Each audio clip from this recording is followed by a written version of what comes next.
where we do the work so you don't have to. The playoff bracket has been revealed, and boy, do we have some thoughts. It was getting feisty in the group chat. Honestly, I was It like, was, yeah. and I was starting to get into it a little bit, and I was like, you know what, let's save this for the show. Let's save this for the episode and give the people what they want. So I Yeah, still guys. have some of that like pent up aggression, like ready and raring to go when the time Let's comes. get yelling. Let's go. Let's go. Yeah, Let's just yeah. start. Just start yelling at each other. No, I'm super excited to air out the grievances. Very excited. Um, I mean, pretty drama free, like 99% of the time. So I think it's about today might be a little bit different. I think it's time to give the people something a little different.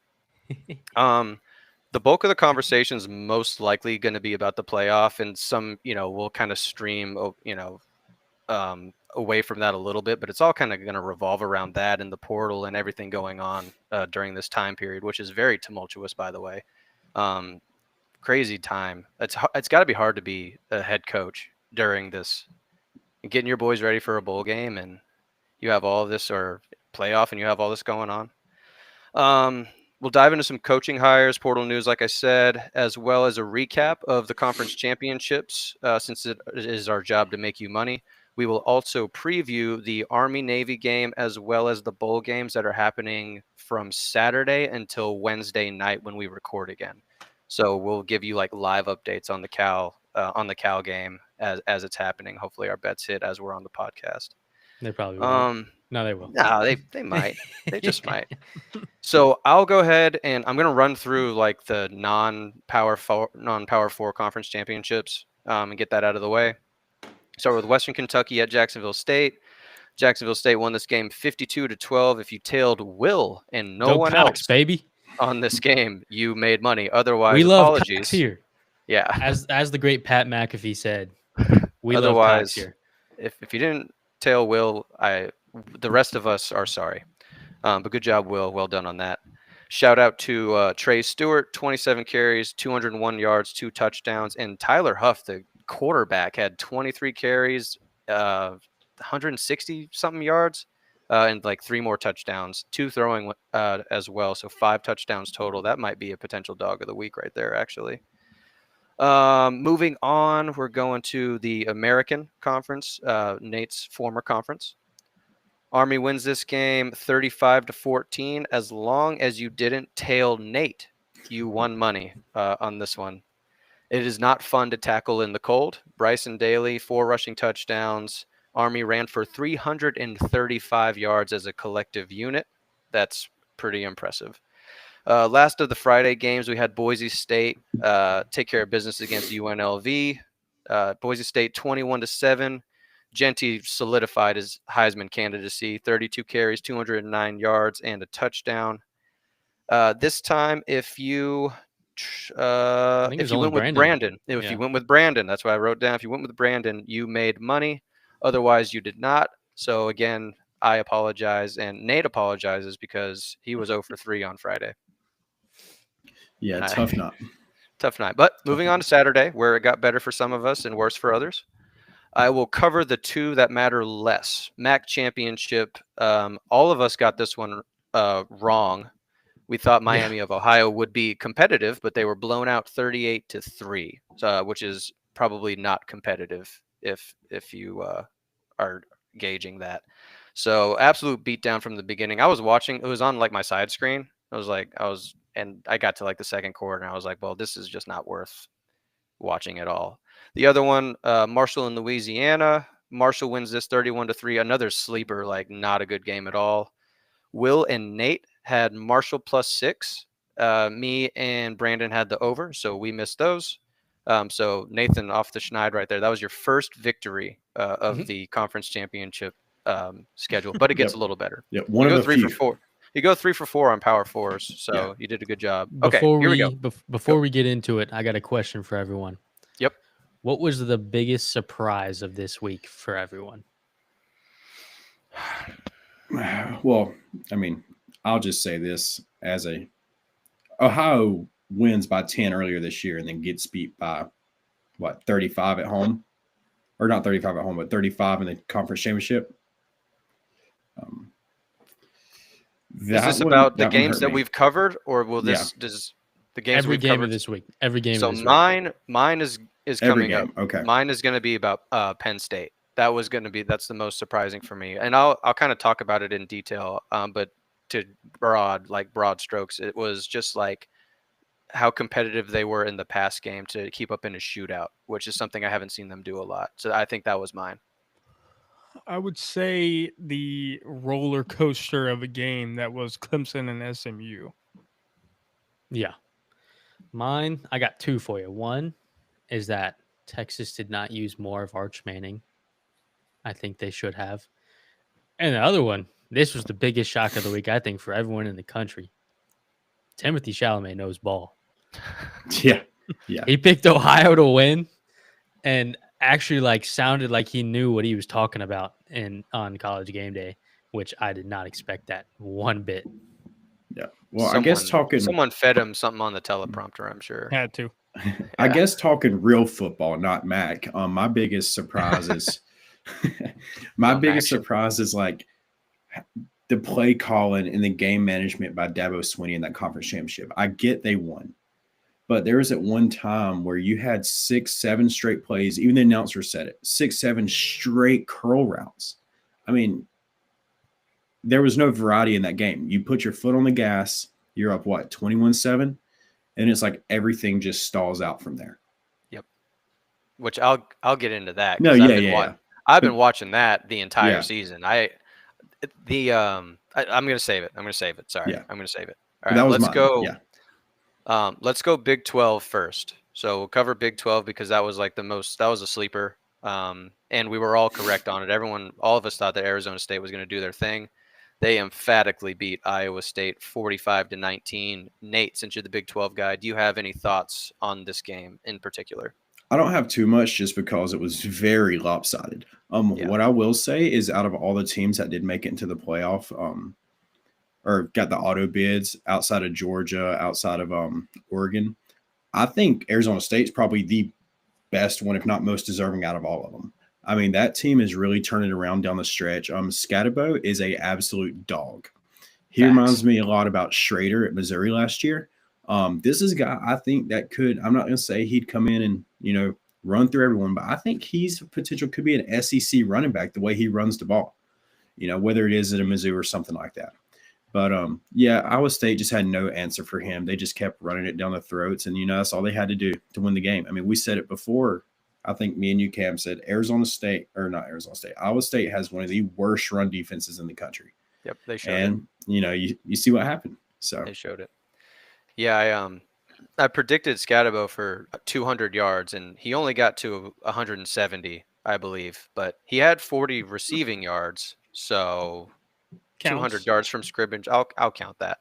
That's pretty much exactly what I had. Iowa State or Arizona State had 10.9 yards per carry, which is just astounding to me. Because they're going to run it. Like the stats. I've read the stats, and everyone knows, including us, including the players, the coaches, everyone knows Arizona State's going to run the ball in this game. So I know Iowa State knew that, and they literally could not do anything about it. 10.9 yards a carry is unreal. What's crazy is they've done that to everybody the past 8 or 9 weeks. It's not just Iowa State. They got something special over there for sure. Yeah. They're ascending. They're peaking at the right time, and I don't know if it bodes that well for the playoff considering who they're going to have to play, but it's a good story for now while it lasts. They could beat Clemson. They could beat Clemson. If Will they face Clemson. Yeah, if they face Clemson. They could beat Clemson. If they 100% beat Clemson. I think it's close, I think, in that one. Just I think it's a good game. It's a good game, but Clemson's run defense is actually pretty solid. Yeah. So I think they could limit it enough to make it, competitive. Now, I also don't know if Clemson scores that much. So I was about to say, too bad they can't score. Yeah, it might be a lower scoring game. Brandon, Will, do you guys have any thoughts on this Big 12 game? Nothing No, I really. think you guys covered most of it. Just a shout out to my bonus pick on our NFL plays. Absolutely soared over the line. So shout out to what's his name again? The quarterback for Arizona State. Levitt. Yeah, Levitt. Yeah. Sam Levitt, shout out. Yeah. He actually played really well. Managed the game extremely well. I thought it was going to be such a good game after the first quarter, and then Iowa State didn't score a single point after that until like the fourth, wasn't it? Until It like was not garbage until the time. fourth. Yeah, it was garbage time. They had So, another. They yeah, scored like first drive, they were and up then one 10-7. more. Yeah, then they kicked a field goal on like I think it was their second drive, and then after that they couldn't get anything. Yeah, it was bad. Let's go with ACC game. Clemson and SMU. Ooh. Actually, I loved this game. I thought this was like it was the second most exciting game. The Georgia game was probably the most exciting, but this was the second most exciting game. It was a lot of fun. I firmly believe if this game ended in the first half, SMU is not in the playoff, and Alabama's in the playoff. But that's why they play 4 quarters in this beautiful game of football.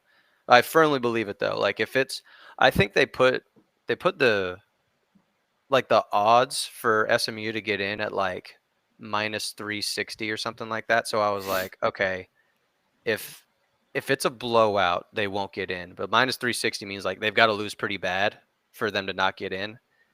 If they had lost like that in the first half, that would have been the thing to shift the line over, and they wouldn't have done it. Yeah, it was 21-3 at the half. I've watched every game of both of these teams. I've watched every quarter, every snap.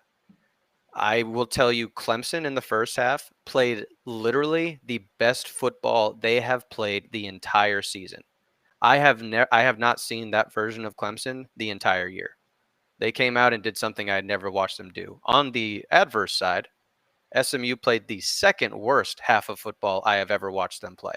The worst half was against Duke, I and that figured that's was where you were going. that was the worst. But it was shades of it, right? Like undisciplined defense, I think it was at least 2 turnovers, maybe 3. I know there's a fumble because freaking Jennings holds the ball down here when he's running around, and it's like I don't understand that. But a couple turnovers, undisciplined defense. I thought they got hosed on a couple calls, like a pass interference downfield that I didn't think was. But for the most part, Clemson could not have played better. SMU could not have played worse. The second half is more along the lines of what I was used to seeing from both of these teams. Not saying SMU is like miles better, but SMU, if they play 4 quarters of football, they beat Clemson if they play 4 quarters of football the way that I'm used to them playing. So that second half is kind of what I saw as this is actually SMU. And I think that's what the committee probably saw. Is like that's what we're used to seeing in most of these games. They play competitive. They play good defense late. They get timely stops. They're not a fantastic defensive team, but they're a timely defensive team. They'll generate takeaways, and they're big play kind of defense. They'll give up some big plays, but they'll make some big plays too. So that's just some of underlying thoughts that I have on this one.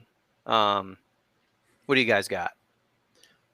Kind of like I said earlier, I think the biggest surprise to me was like, did it not look like y'all that Dabo ran out of a game plan after 30 minutes? It's like he didn't have an answer for anything this second half. The only thing they could get going is SMU was playing a cushion defense, and they were giving the underneath curls. But outside of that, I mean, they couldn't do anything. They didn't even try anything different.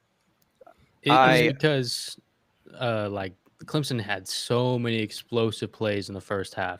So then SMU started to give cushion because they couldn't keep giving those up. And so basically like they didn't have an answer because it's explosive plays that win Clemson football games. Yeah. I mean, I think it's just more of a passive look for Clemson in the second half, whereas first half they came out to win a football game, and then the second half they came out to hold a lead in a football game. I think that's typical Dabo anyway. Like I don't know why he does that, but he does that, and it allows teams to creep back into football games, like we saw SMU do. And SMU with their quarterback and how he's kind of 2-dimensional, I don't think you can do that. I think you got to keep the foot on the gas pedal and keep attacking and stuff like that, because you take pressure off of teams who basically have nothing to lose at that point when they're down that many points at halftime. So, if you keep pressure on them and you keep scoring and you keep going for explosive plays or something like that, at least that gets to the point where, okay, we're going to try to run away with this game and we're going to keep pounding. And then SMU is basically out of luck at that point. So I think they did a very poor job in a sense of we're going to play passive and just bend, don't break on this game. When it came down to the wire, they almost broke. Yeah, I think if Clemson goes up 28-7, game's over. I think that's to the point where SMU starts feeling the defeat. But, when you let them hang around in the game, then it's 21-14. I mean, it's a totally different ballgame at that point. But I think if they could have got one more score the first half, completely different outcome. Yeah. To go to the play calling, Will kind of nailed it. It's like Clemson's built on explosives, and because they don't run the ball inherently well, so they're not the team that can like dink and dunk and have 15 play drives and score points that way. Like they have to have at least one explosive because the offense just isn't efficient enough on regular plays, so they've got to have those. And so SMU did drop a couple guys, and they played not to get beat deep because SMU, for all their flaws, have a top 10 run defense. So it's like we can drop these guys down, not get burnt deep, and still do a pretty good job stopping the run. Which once Clemson gets a solid lead, like they're going to run the ball more because they want to kill some clock. So I think that was one of the things that allowed SMU to kind of keep it close. And then they make adjustments in the second half, offensively and defensively, but really offensively. They kind of use that first. It's almost like a little Georgia-esque because they use that first half to kind of, okay, these are what these guys are doing against us, and this is how we combat it. They're not as good as at Georgia at it, but it is kind of like the method. So the second half, a lot of times you'll see them with like a different offensive outlook, and they'll do some things that'll surprise. They also have a good offensive line, so they can kind of break down defensive lines with the run game as well. So, but yeah, I think it's play calling, but I think it was a little forced because I do think SMU made that adjustment to take away some of the explosives. I forgot, I didn't win because I had the under and that game went over. So I think everyone who had either Clemson, I had Clemson spread. I had Clemson money line. or the Clemson money line, so it was Will and Nate. They won. I lost. So sorry, that's on me. I don't know why I took their money line, but It worked out. I was Yeah. rooting against them. But you can't be a fan in this. I know. That's what I told myself. Fans don't make money. Fans Well, don't make I think money. y'all remember me texting you when they got up 21-7. I said, "Oh my god, I hope they win by 30." Then when it got Yeah. close, I was like, "Man, I don't even care about my money at this point." That's when I knew. It's like once it became competitive, I was like, Alabama's in trouble. Yeah. 'Cause that's Sure. all they're gonna remember is that second half. Mhm. I was conflicted because I had taken in this podcast the under, which I knew was out of the works at that point. Yeah, but in the parlay though, the parlay I you showed took us, yeah. the Clemson points, I think. Yep. So Yeah, me and Brandon both hit a decent sized parlay on. Yep, His I saw was a the little longer screenshot than of the mine. parlay. that His was was the a Well, little he had last longer than two. mine. That was last Yeah. He week. had two. That was, oh my goodness, because I had Clemson spread, and then literally it was looking so good, and I had Clemson spread and Oregon spread, and then in a matter of minutes, SMU scores, and then Oregon gives the ball back to Penn State with the It's a chance to tie sweat. the game. I'm like, are you kidding me? Yeah, it's a sweat. And then obviously the walk-off 56-yard field goal just sealed it. It was perfect. You drilled that thing. Their Oh, yeah. field goal unit has been the worst in the country all year. Not All the year. worst. Not the Okay, worst. One Not good. of the worst. Yes. I think they do lead the nation in blocked kicks though. Yes, the Like left kicks blocked against them, not them blocking kicks. Kicks blocked against Yeah, them. the dude got out They of his lead the mouth. nation. Dude got out of his Ooh. mouth from the left side. We got a That's new where they thing. struggle. And then We got a new Oh. little thing. Hey, that's fancy. Nice. Okay. Shout I'll out. accept that. I'll accept that. All right, let's move on to the Big Ten. Penn State and Oregon. Will, go ahead and start us off with this one. I love this game, by the way. This was a great game. This game was fun to watch. I mean, I think I texted y'all like literally after the first touchdown. I was like, did y'all see that play? Yep. Where the tight end hurdled a man into the end zone. That tight end also only had 2 catches and had 2 touchdowns. He Big had, one, though. I believe he only had either 1 or 0 career touchdowns coming into that game and then scored 2. Tez Johnson was an absolute monster. I believe 11 for 180 and a touchdown. That is correct. 181. Whatever. And then also, I mean, I was literally deciding between Drew Aller or the Penn State running backs as my dog of the week because they impressed me. I'm honestly more confident in Penn State now than I was last week even after a loss. That offense is actually something to be reckoned with. Their defense, I mean, it's Oregon. Oregon's going to score. Oregon's probably the best team in the country. Not probably, they are. So I mean, Oregon's going to score, but Penn State was actually able to keep up with them. Was what impressed me this week.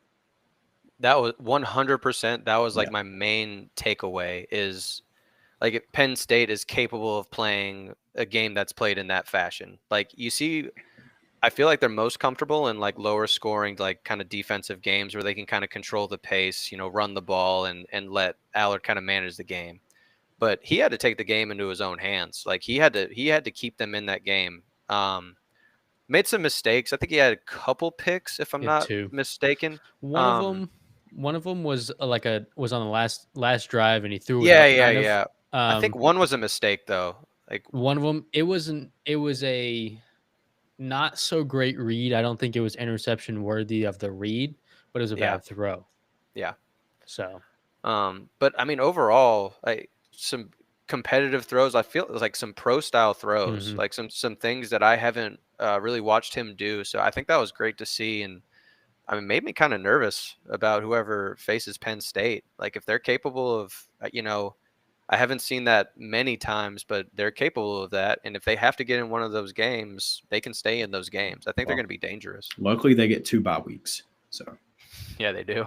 Penn State for me legitimately went from okay, they could be dangerous, they could win a game, to they could make the Natty. Even if they didn't get this easy of a run as well, I think they could win 2 games. Like if they were in, say they were in maybe not Tennessee's shoes because they face Oregon again, but say they were in Indiana or Notre Dame shoes, I think they could win 2 games. Yeah. I think if the game wasn't in Pennsylvania, I think SMU would be competitive. Like if it was in Dallas, I think they're competitive in a game like that. But I don't it'd I only don't be know. 10-point spread. Well, and I'd pick the cover because I know SMU can score. It's Like only I 7.5 right now, Yeah. I believe. I don't know if I picked them to cover that. No, I don't know if I picked them to cover that. early inside. 10? I would 10? not. And I think it's I'd a lean 10. whiteout. I think I'd lean 10. I think SMU is legitimate, but a touchdown. I don't know. The weather I don't know. is the weather's The going to weather's be crazy. it's a big and deal. then I legitimately think just Penn State's got an overall better roster. Dude, I think they are a better team. Yes. I think even if the team was the same, the whiteout itself that they're going to do for this playoff game, I feel like that's just a different factor. It makes a difference. Yeah, it's going to be a tough place to play. So yeah, 7.5. Yep. Nah, That's must- what it opened at. Yeah, I'm going to go ahead and take the pen cover. Probably lean that way. It'll probably change by the time we're actually going to do it, but I was shocked when I think I'm trying to do it off the top of my head right now. I think Texas Clemson opened at 10.5 or 11.5, one of the two. The Penn State 7.5. Ohio State is favored by 7.5, which I was shocked by. I thought that was high. I'd lean cover. And then what's the last game? Notre Dame, I believe, is favored by around 7.5 as well. I think it's around 6.5 for Notre Dame. No respect. No respect for Indiana. I know, it's so annoying. I'm probably going to take Notre Dame to cover that. Even if I think it, I can't. Brandon, anything on the Big Ten game? No, I think the only takeaway really, because I was watching more of the Clemson game, because every time I would turn back to the Oregon game, they were like up by 2 touchdowns, and then I would like quick peek back at it, and it was only a touchdown, and I was like, okay, well they're probably going to win, so I need Clemson to pull through for the parlay. But I think they may have exposed Oregon a little bit. I think there's ways to beat Oregon, even though they are good. I'll be interested to see anytime Oregon in this playoff matches up against a very, very physical and fast defense, if they're able to score as well as they have been all year. I mean, I think teams have a blueprint on how to score against Oregon. You have to have good quarterback play. You have to have smart reads, stuff like that. But I think more so, Oregon hasn't been tested too much on the offensive side of the ball. So they handled business. They should have won this game. They did win this game. I think it was a little bit more so Oregon heavy than we're kind of putting it. Like Penn State did keep it close in the final score statistic, but they could do nothing to stop Oregon. So, I mean, it's got to be two sides. I'm excited for Oregon to have at least 2 games where they play a very, very good defensive team. They're gonna have them. It'll be fun to see. Yeah, they got a bad draw. Well, I want to save a little bit of Yeah. that, but yeah, no, they got hosed. All right, last game. Let's do the SEC. The best game, in my opinion. Brandon, start us off here. I know you want to. Yeah, I mean, I think I was the only one to take Georgia money line. It was at plus money. And I think, first of all, let me say this. Texas has played 2 ranked teams. They now 0-2 against ranked teams in this season. Both of them are to Georgia. One half, they lost to a backup quarterback as well. I think this Texas team is one of the most overrated in the entire bracket. I will say more so on the side of Georgia. Me and Nate had a discussion, I think, on Monday where it was leaning towards this may be one of the, in the last 4 years, this might be one of the least talented overall rosters Georgia's seen, but this is one of the best teams that play as all 11 players as one unit, both sides of the football. I think the want to is there, like, back-to-back national championships a couple of years ago, they were just the clear better team than anybody they played. I mean, Alabama gave them a run in the championship in 2021, I think, and then everybody they played they beat by like 25 the next year, and this year they're the most battle tested I've ever seen a college football team, and they the want to, the heart, just the next man up mentality. It's super impressive in my book from a team that, like Kirby did say to Greg Sankey in the post game interview, they've been on the road all year. One of the hardest schedules, the hardest schedule. It's in the nation hardest right now. schedule. It's the hardest schedule. I don't think I can debate it.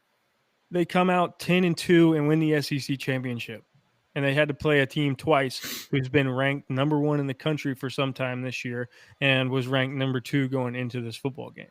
So more so what I like to see, I think, as far as maybe they're not the most talented, but they still have a lot of talent. And it's a clear and obvious statement to say they have depth at just about every single position on the football field, which I don't think we could say for any other team in this year of college football. Like, linemen have gone down this season. Like, Tate Ratledge was out. They won some games.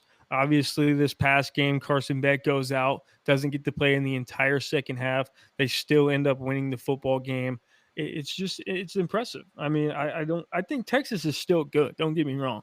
They're well coached. They have talent, but I just think that Georgia is, like Kirby said, never say die dogs, and they're going to find a way to win the football game. I've heard comparisons to like the Chiefs in the NFL where there's plenty of games they should have lost, and they somehow find a way to win. They somehow come out with more points than the other team. What else do you want in a football team? Very deserving of an SEC champion, I would say. Yeah. Since me and Brandon was talking about it Monday, like you said, I'll just go on. A couple of things I talked to him about is, first off, Quinn Ewers was exposed. I mean, 2 big games this year. He was exposed both times to the NFL scouts or whatever he's doing next year. We had those conversations earlier. He don't let the numbers fool you in that game, in my personal opinion. Don't let the pass yards fool you, because he did underperform on a lot of things in the second half. Secondly is, I told Brandon, the defense has flaws for Georgia. We all know that. The offense is not great, unless they're clicking, which has been only a few times this year. But the one thing I told y'all is, I don't know if y'all remember me saying this, is Kirby Smart will take this team to the national championship. It's not that the team itself is going to do it because they're better than everyone, but Kirby Smart will get the team ready every week and we'll get them there. To your point about Quinn Ewers, I don't think he played perfect. No. But also, he was their entire offense. They could not run the ball for crap. Nope. They averaged, with his sack yards, they averaged 1.1 yards per carry. Their their starting running back went 19 for 51, about 2.7 average. It's like Which I some- mean, yeah. yes, not Beck. Ewers did not play great. No, I'm just saying he like, missed a lot of open guys that second Yeah. half on check down, or he checked it down instead of looking to the middle of the field.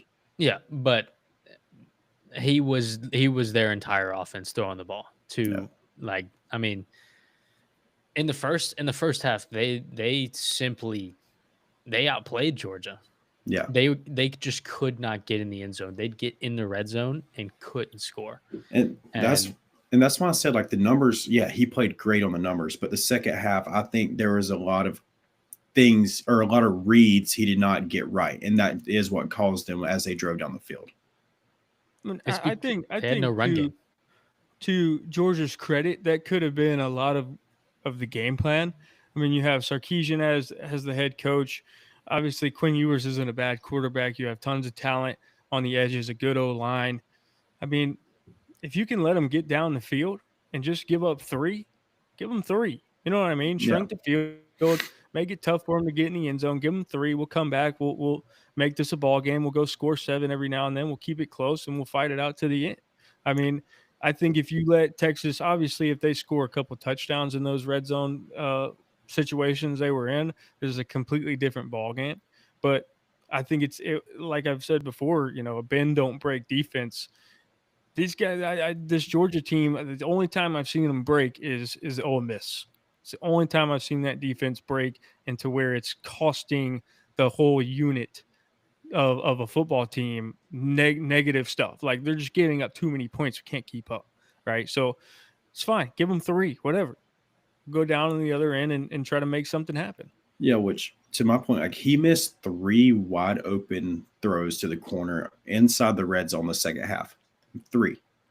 I mean, there was nobody around the guys. He threw a couple out of bounds, and then he threw one over the head. So I mean, I'm not saying he's an awful quarterback. I was just saying, like, he did underperform the second half compared to what he should have. I think what we've seen on film from Quinn Ewers is when there is pressure, he becomes very, very, very average. That's what I was about to say. That's an absolute testament to the physicality up front for Georgia's D-line, and that's also another testament to the blitz schemes that they run with their linebackers and stuff like that.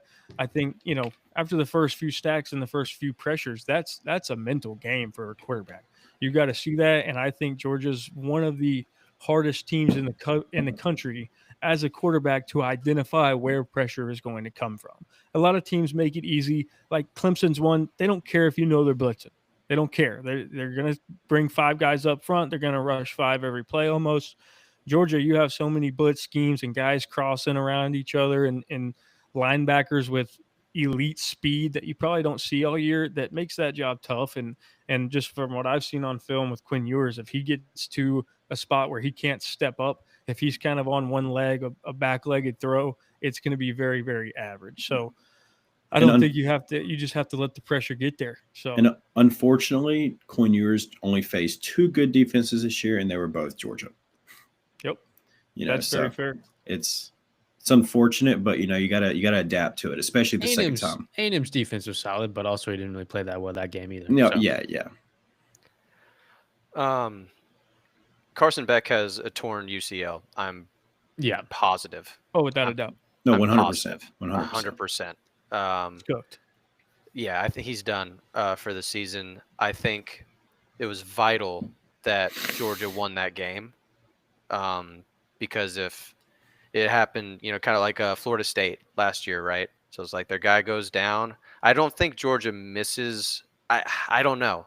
I don't know. They don't miss, but it's a strong possibility they don't host. With what the committee's done the past few years, I wouldn't put anything past them. That's what I feel like it was crucial for them to just solidify it, just win the game. There's no doubt. Now you got. I mean, it's going to be Gunner. I'm like 100% positive it's going to be Gunner. Does Gunner lead Georgia to a national championship? That's actually what they just asked in the I mean, it's like no, it's legit. It's legit. What are your thoughts? I personally think that all year we've seen a Georgia football team that hasn't been reliant on quarterback play to win football games, obviously. Now, in my personal perspective, I think that Gunner actually adds another dimension to the offense that other teams have not had to look out for. Because Gunner, I would say, is one of the better running quarterbacks that we've seen this year. Like aside from the elite guys like Milrow and other guys like that, but Gunner, I think I said to Nate, he's almost like, I know he hasn't played and he has zero experience, but just based on paper, I would look at Gunner as a more athletic Stetson Bennett, almost. 100%. Yeah. Almost more talented Stetson Bennett. I mean, we're talking about a guy who I think he holds almost every record there is to hold in Georgia for passing. So the arm talent's there. I know he can throw the football.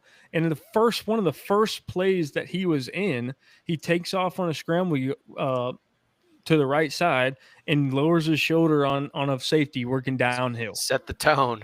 I mean, the dude likes to run, and obviously he's not afraid of contact. He doesn't shy away from contact. And I He think took that's the biggest hit of all time. Y'all, he took the biggest hit I have ever seen in my life. He got hit by a truck. Yeah. I wouldn't advise him doing that again.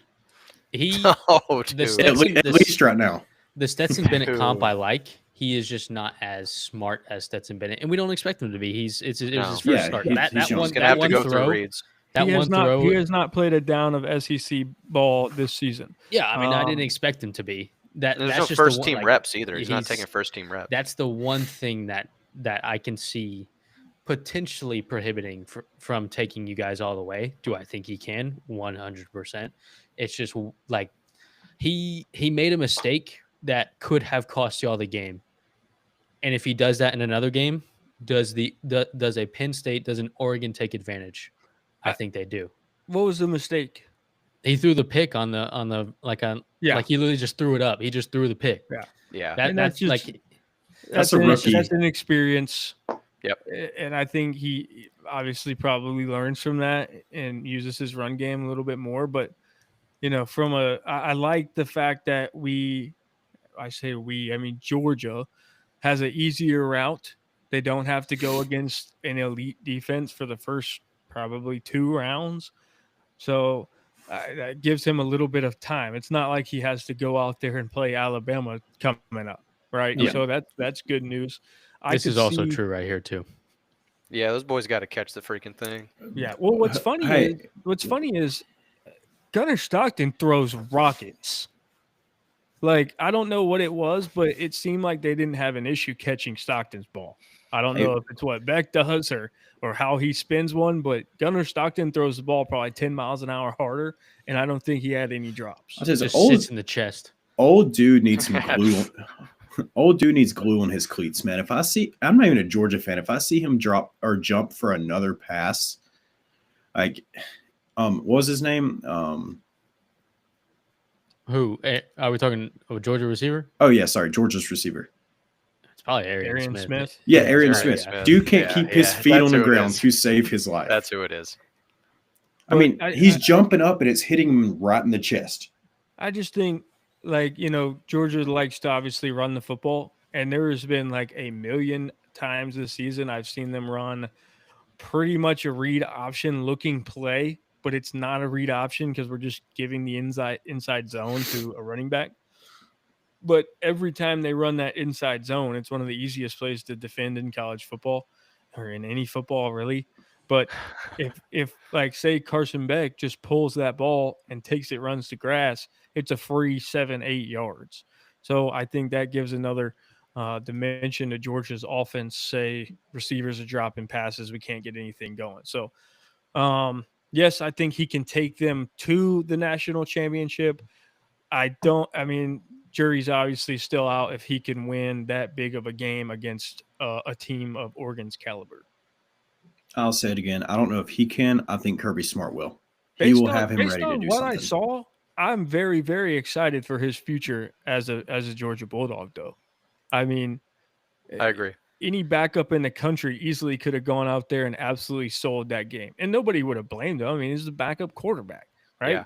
But he went out there and No, he balled basically out. made the game-winning play. And You just got to learn to he- slide. He took Yes. he Dude. took that hit and he held on to the football, and the next play they win the football game. So I mean, that's what more could you want from your backup quarterback? I mean, yeah, he got up after that hit, which is ridiculous to me. Yeah, that And was a not, feat in itself. not even There- just got up; he got up immediately. There's no Which is way he was crazy. okay. There's no way he was okay. No, he got his bell rung a little bit, I'm sure. I I mean, mean, it's probably with that good that much they. adrenaline going, he probably didn't feel much in the moment. It's probably good they won the game on the next play. It might have been the third string in the next one. I will say this though. That hit was about 2, maybe 3 inches away from y'all being on your third string next game, because he did miss him on the head to head. That would have been targeting, so would have been fine. I mean, he even No, like no, his I'm saying- knee, his leg bent the wrong way when Yeah, falling as no, well. it was. He still scary. got popped in the head. It was just He's- shoulder to head. Yeah, That's what watching that's what I'm saying. Yeah. He's watching the film and he's like, Which man, I some took may a lick say right is there. worse. All right. Anything else on this one before I'll go over the standings real quick.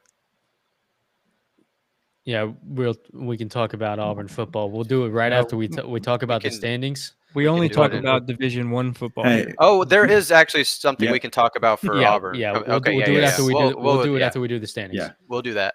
That is another it's- hold on. That's another good comment. It almost felt like the team rallied around Gunnar Stockton a little bit more than they did. I then. actually think they played for him, like they fought for him. I saw Which that too. I don't know. I mean, I think Carson Beck has good rapport with everybody on the team. It's not like guys dislike him, but I think it's more so of like They just Oh, knew they had to crap. step up. our I mean, backups yes, in. that's what we it got to is. do our job. Dude. Yeah. Yeah, Brandon, they stepped even- up. And then I think him running and taking that hit on one of the first plays of the game, like, kind of sparked a fire Yeah, within the team as well. It's like, oh, It set the okay, tone. this guy's not expected to be here, but he's willing to throw his body on the line to win this game for us. Yep. Let's do it. You know what I mean? So, Brandon, even your attitude has changed. You seem a lot happier now that Carson Beck is not your guy. I mean, it could go both ways because I would say there's a lot of game planning that goes around with what Carson Beck's skill set is, but A fresh face is good, I think, for that team right now. now that they have a bye week, they have a lot of time to game plan. And obviously, like, you know, if it was like Florida's situation where they bring a guy in that transferred from Yale and he sucks, it's like, oh my God, get this guy out of here. Mhm. But this guy, Gunnar Stockton, goes in there and he looks like he can handle big pressure, big game moments, and he can be the guy. So it's like, okay, next man up. It's easy to say that when the guy looks good. You know what I'm Yeah. saying? Yeah. Dude has the potential for sure. All right, so standings, conference. I got it on another screen, so I'm just going to read it off to you. Okay. Will won conference championship weekend. Went 7-2. Absolute clinic. His only misses were UNLV cover and Miami, Ohio cover. Everything else he Sold. got. That puts him in a tie for first place with Brandon, who went 5-4 on conference championship weekend. Both of them are now at 58, 48, and 1. So Nice. We're back, me baby.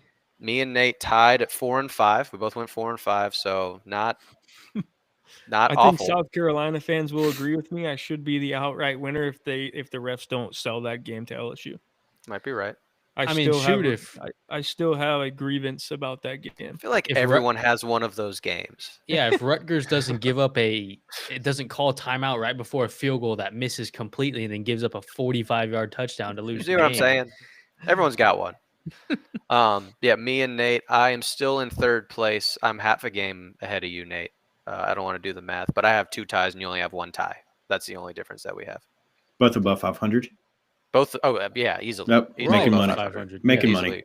Yeah, easily. I'm 56 and 49 and 2. So you're 56, 40 or 56, probably 50 and 1. 56, Okay, 50 and so 1. I had room for a little tough week. Okay, I just gotta get it Yeah. back together. And if it's one game under 500, we're bouncing back. I'm not even worried. Okay, let's do a team of the week and dog of the week real quick to celebrate conference championship weekend, and then we will move on to the playoff bracket and have Also got some stuff in the chat that we got discussion. to talk about too as well. okay. Do you want to do that now? No, we can do the team of the week and all that, and then we'll get into it.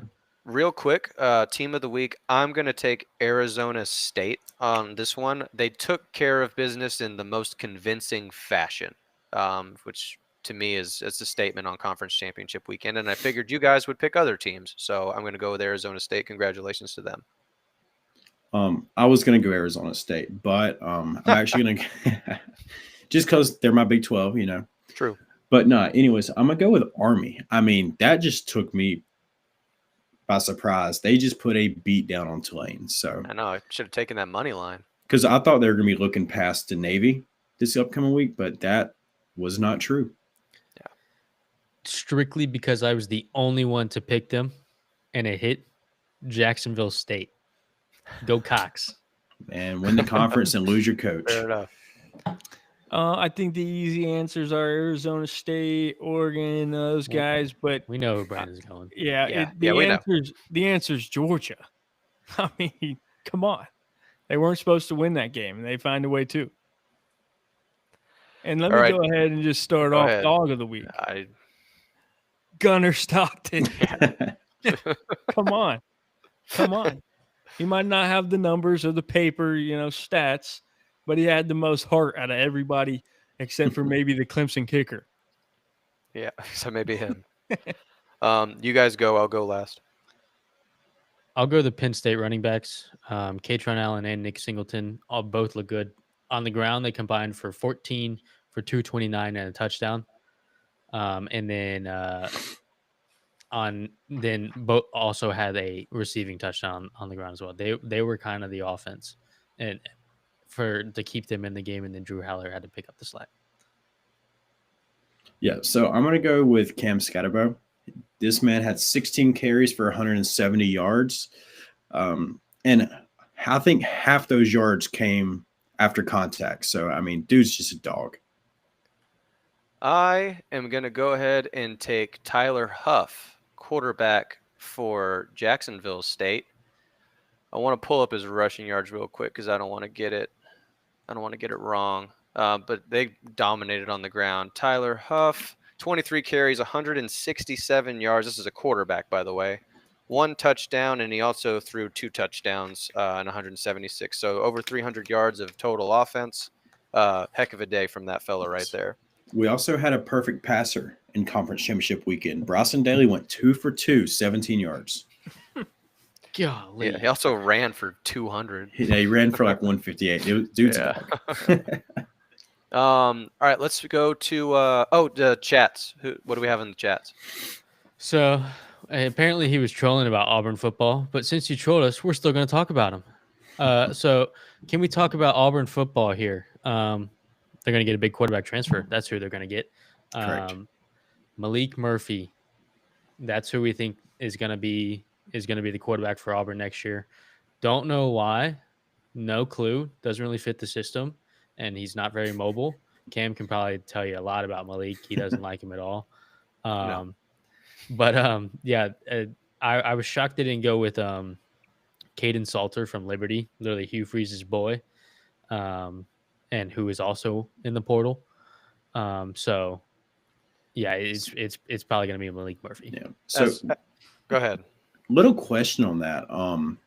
Do you think Auburn potentially is going after a 2-quarterback system next year? Because Hugh Freeze said they're signing multiple quarterbacks out of the portal. They just got that dude from Stanford, and then now they're pretty much, I think, going to bring in Malik Murphy. So They got Ashton Daniel too. yes, Those are literally the two.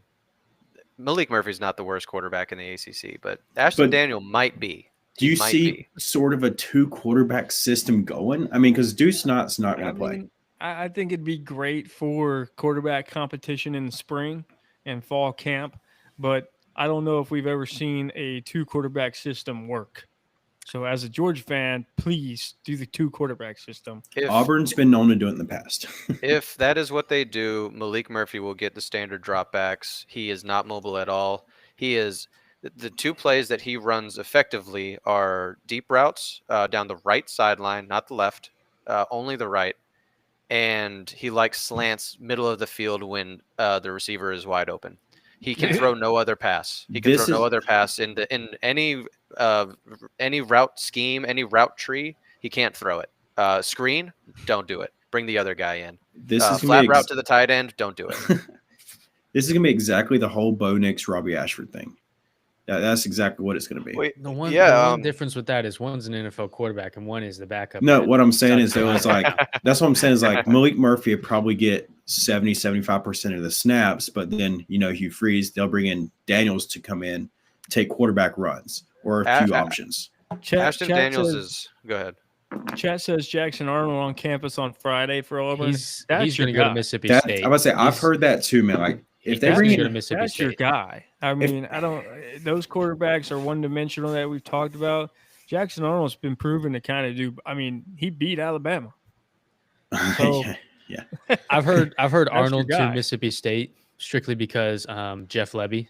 Arnold would be really good at Mississippi State. I think he's going to go there. But like, so say if he does go to Auburn, like what's going to be made? To get drafted, I think Levy is a better fit. I don't know. Auburn's got some talent coming in, and they got some guys. They got talent now. They do. But this is my thing. If they sign Jackson Arnold, then you got Daniels, Malik Murphy, Jackson. What do you need with those three guys? It's like those are three starting quarterbacks. And then you got don't play, get redshirted. Save them. Okay, so what are those red shirts going to do? Because Deuce Nada then be a sophomore or redshirt freshman. It's the same thing as he's the future of that team right now. I mean, you had Gunnar Stockton sitting on the bench. You had Jaden Rosado on the bench, who started at Minnesota. Deuce Nada will start in 2026, or Hugh Freeze will not have a job. So, I mean, Hugh Freeze is a bad coach anyway. He shouldn't have a job. He's a good recruiter, though. If he wants to win, I would say your go-to guy would be Jackson Arnold as of right now. He's got the most SEC experience and is shown to be productive. If this was year 1, year 2, maybe 3 for Hugh Freeze, I would say throw Deuce Nada as a freshman. You got young receivers, get him the work, be better next year. But Hugh Freeze is at a point now where they got to spend the money, pull the strings, and if he don't win next year, he might be gone.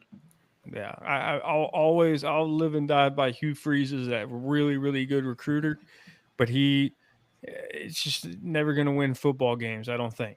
What did he do at Ole Miss? He beat Bama a couple times. He's not an on-field coach.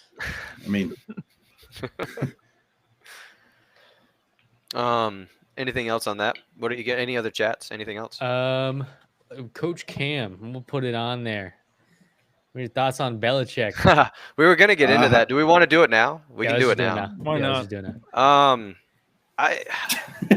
First of all, let me say this.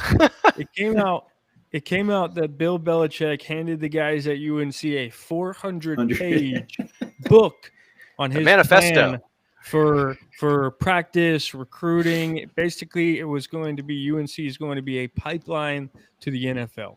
He wants UNC to dump a lot of money to recruits, and that's essentially what it came down to. This is what I think. This is what I think it is. At its core, it doesn't make any sense. Bill Belichick is 72, 73 years old. Right. Mac Brown was 73 years old. Okay, so let's just replace one old guy with another old guy.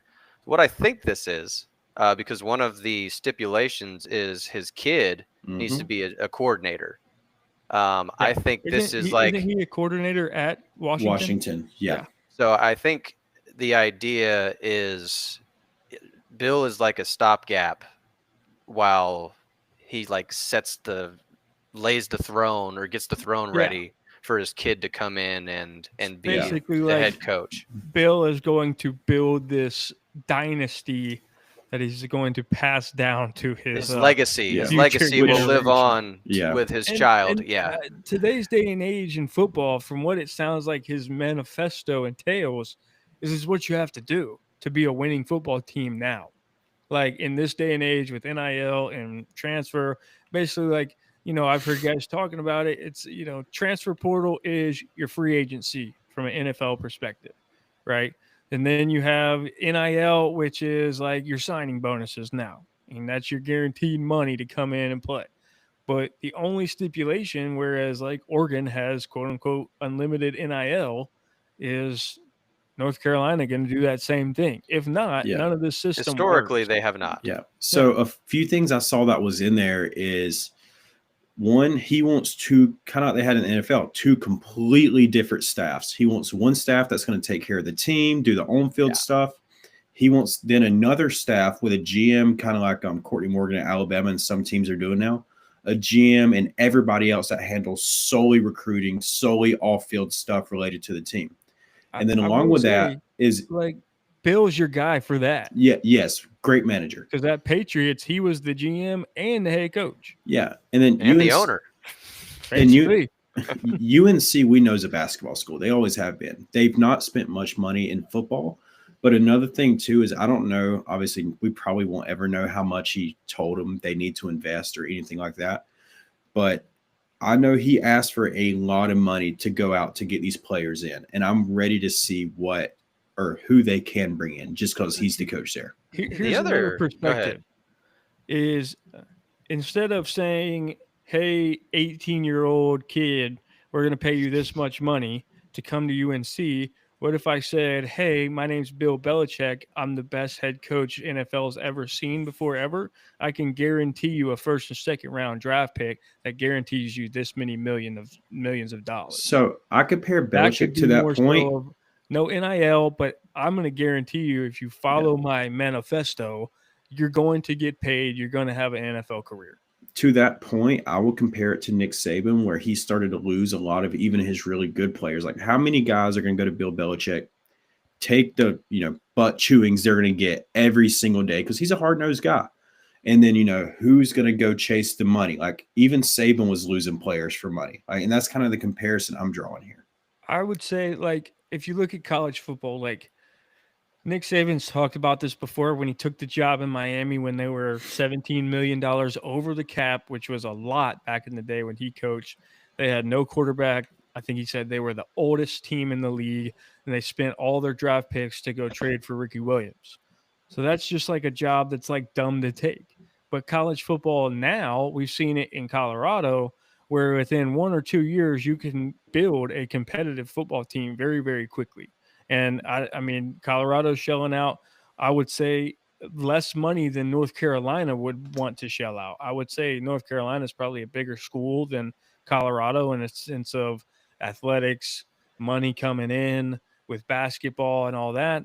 I think they would have more and more people would want to go play for Belichick as well. The one thing out here is I heard on another podcast, and I think they painted the picture great, is you got Bill Belichick, hard-nosed guy, right? Hard-nosed, does things his way or no way. Then you got Dion, because you're talking about how good he's done the last couple of years, and he's still building. That team is, dude dresses like a player. He acts like a player. Like, he is a player. They got rappers after the games. I mean, they have all these stars on the sidelines. Like, he's blending in with today's football world. And can Belichick do that to get the guys in? I would say I am more of an old school mind where it's like Dion's doing all that. He's getting players and they are trending up in the college football world, but it hasn't worked yet, right? Yeah. Like, he's doing all this. He's getting these names in. He's getting decent players to commit, but it hasn't really worked yet. There's 12 teams in a playoff, and he's not the best 12, if not the best 15, 18, 20, right? Yeah. And like you have, say, Kirby Smart, which I think – and I think Nick Saban towards his later years he bridged the gap perfectly by saying, this is how we're going to do things. It's going to be hard-nosed. It's going to suck, but we're going to win football games, and you're going to enjoy your time here. So I think Bill Belichick, in a sense, he would have to acknowledge that factor of I can't be 2009 Patriots head coach where I can go and cuss Tom Brady out and tell him he sucks, right? Because you're dealing with 18 to 21-year-old kids. I think it would be fine if he was more so of like the GM role, football operations kind of guy and had a lot of say-so in what the team does. But I think he would more benefit from going ahead and bringing his son on board and stuff like that. Because I personally can't see like Bill Belichick going on a house call as some recruiting technique, right? But I could definitely see like Kirby Smart or Coach Prime or those guys doing that. But at the same time, I know Bill Belichick is going to probably find a way to win football games as well, right? Yeah. Who would y'all say is, I mean, would you say top 300 is elite in recruiting, or should I say top 100? Which one? Top 300 fair? Yeah. I'm ready to see how many top 300 guys he can sign in 26, and that'll tell me all I need to know. Because I think Pat McAfee said it very well. If he has a son, ex-NFL guy that has a son, like we've seen a lot of very talented ex-NFL players' kids. If I'm in the NFL and I know what Bill Belichick's done in his career, and I have a son around the age of 17, 18 years old, and Bill Belichick's basically like, this is what we're going to do. It's going to be a pipeline to the NFL. You're going to do stuff. We're going to operate like the NFL does, and you're going to be prepared for that. That's where I'm sending my guy. That's where I'm sending my kid, right? You know what I mean? Because I definitely know if I'm an ex-NFL player or have been around that world, I know that's a guy I can trust to do the best things possible for my kid. And as a player, you got to know that too. Like the guy's won how much? 7 Super Bowls, right? I mean, that's the highest level of football that you can win at, and he's done it multiple years. Yeah. So, I mean, as far as a hiring standpoint, I think it's a good hire. It sucks that he's old, but I think if it's used correctly in maybe like a 3-4 year period to really build a culture and build North Carolina into more so of a football school rather than a basketball school, then it can be done and it can work really well. I could see them being top of the ACC in like 2-3 years for sure. Yeah. Yeah. To put it simply, UNC, they don't care about football. So, like, how much publicity do you ever see about North Carolina football? Right. This is the most publicity North Carolina football has gotten since I've been alive. Like, I can't remember. Already making the money. He's already one of the highest paid coaches in college football now. And this is a team that their aspirations are at best ACC championship contention. I think it is well within the realm of possibility he can get them to that. Like national title contender, I don't know, but UNC doesn't care if they're national title contenders. But if they win an ACC championship, the job is done. He's done well, and I think that's attainable. Just based off name alone. Even with the format now, the move they get in. Yeah, makes sense. yeah, I can say you get in. Yeah, I would say the move itself makes sense. Like if I'm 73 years old, I've already won 7 Super Bowls. I'm not going back to coach no college football team. That's just me personally. But if you're North Carolina, you got to be feeling pretty lucky that Bill Belichick just accepted your offer to coach the football team. Take $30 million and set your son up for success. I mean, that's the best thing you can Yeah. Any other chats before we move on? Nope. All right, Will, pull up the playoff bracket. Let's start fighting. Let's do it. do. I actually, for one, love the bracket. Well, Like we I know don't you have, love it. I don't have many problems with it. I We know why you don't have a problem with it. disagreements with, obviously, I think there should be different teams in some spots, but as far as this setup, I like it. We can start I mean- wherever you guys want to start. Yeah, I can go to what I got written down on. Go ahead. So I saw some things online, and some people were saying this. What was the point of the Big Ten championship game? Oregon got hosed, and they were the winner. They should have And lost loser- that thing. The loser got the easiest path to the semifinal. So what was the point of playing in the Big Ten championship and even playing that game? Man, I can't even go down this rabbit hole anymore. We've sat there, we've texted about it, we've went on, and I just don't know anymore. Like, I mean, I think it's just how the cookie kind of crumbled. I mean, if Clemson doesn't win, then you could see Penn State's ranking or seeding move around. If Georgia wins by 45 points, then you probably see Texas at 6 or 7. And Penn, I think it's just how the cookie crumbled. I know they got an easy route, but in the committee's eyes, I would say they view it as nobody has an easy route because these are the best 12 teams. Yeah, but Yarden- also we're looking at in reality's eyes, it's obviously an easier route. you're we gonna see it here, and even on the photo, Oregon was the 1 seed, and they get to play because you're technically Boise's a 3 seed, but you see their rankings right next to them. Oregon's the 1 seed and gets to play the 6th and 7th best team. Penn State will play the 9th and 10th, so they technically get the worst teams for being a worse seed. I'm sure I'll start something here, but what they should do is they should rank them truly 1 through 12 no special treatment for any conference winners, anything. 1 through 12. We know they're going to expand it to 14. No first round buys. Oregon plays the number 14 seed. Simple as that. Which in our rankings would be Arizona State or Boise State. There would have to be 2 buys with the way a 14 playoff works. The 1 and 2 seed would get a buy, and the 3 would play the 14. Whatever it's got to be, you got to find a way to reward the 1 with the bottom seed.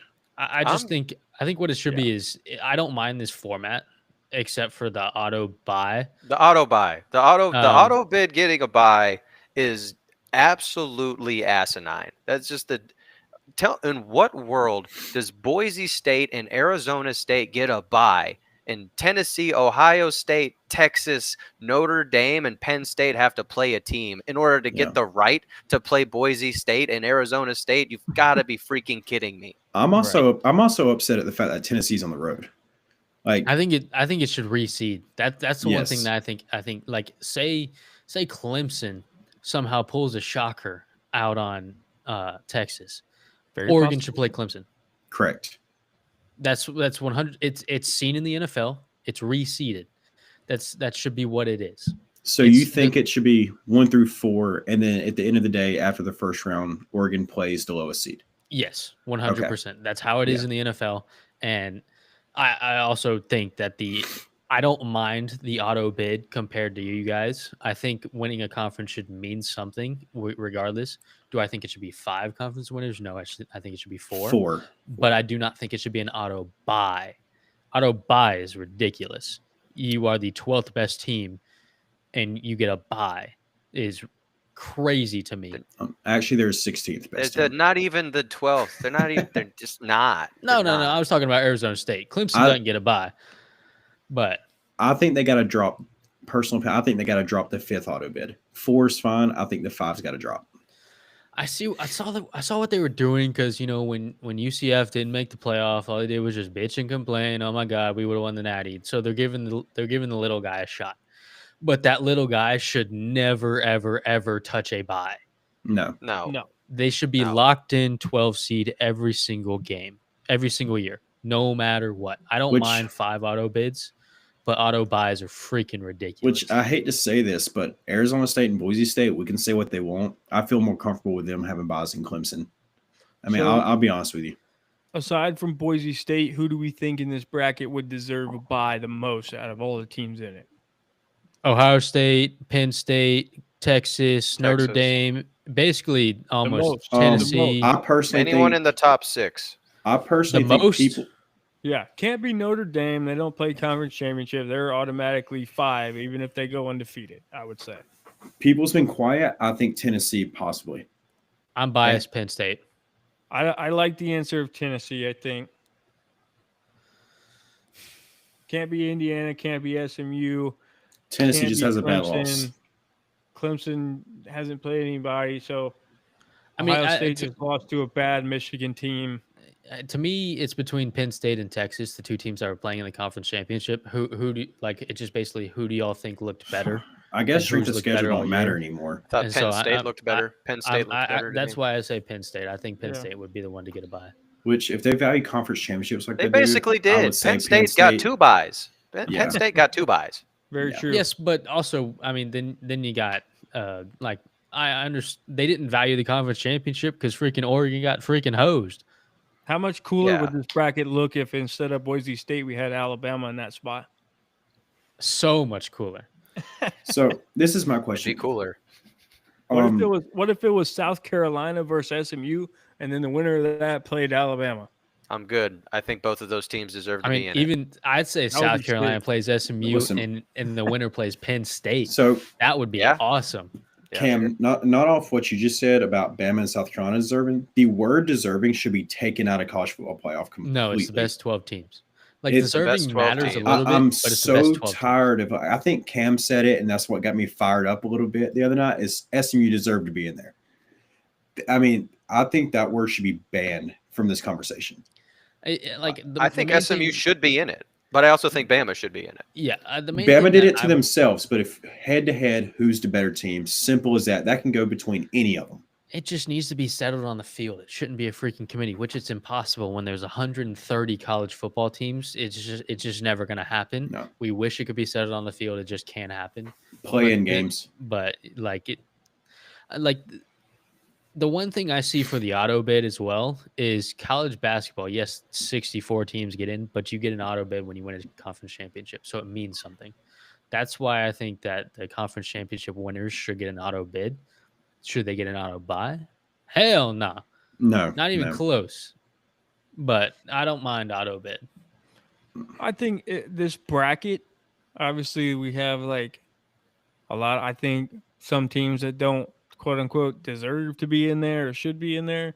But the bracket with what we got, with the teams we got, I like how it's set up because we're not going to have any like rematches 2-3 weeks apart.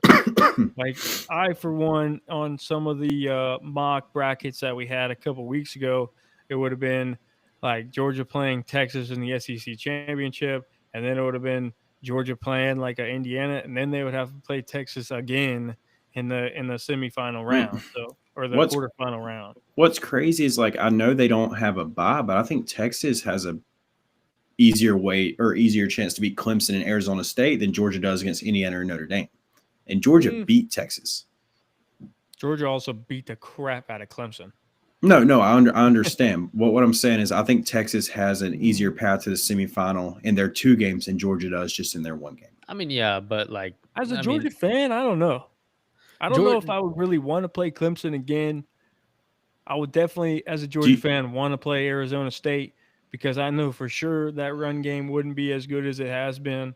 But at the same time, I can't really complain against Notre Dame or Indiana either. Not with prep time. You got week to prep it too. I just think there's a better chance Georgia gets upset than Texas in this situation. In the rankings, to me, so basically we see it on the right side of them. 1, 2, 3, and 4 is Oregon, Georgia, Texas, and Penn State. Every single one of those top 4 seeds got a good run except the number 1 seed, which is absolutely crazy to me.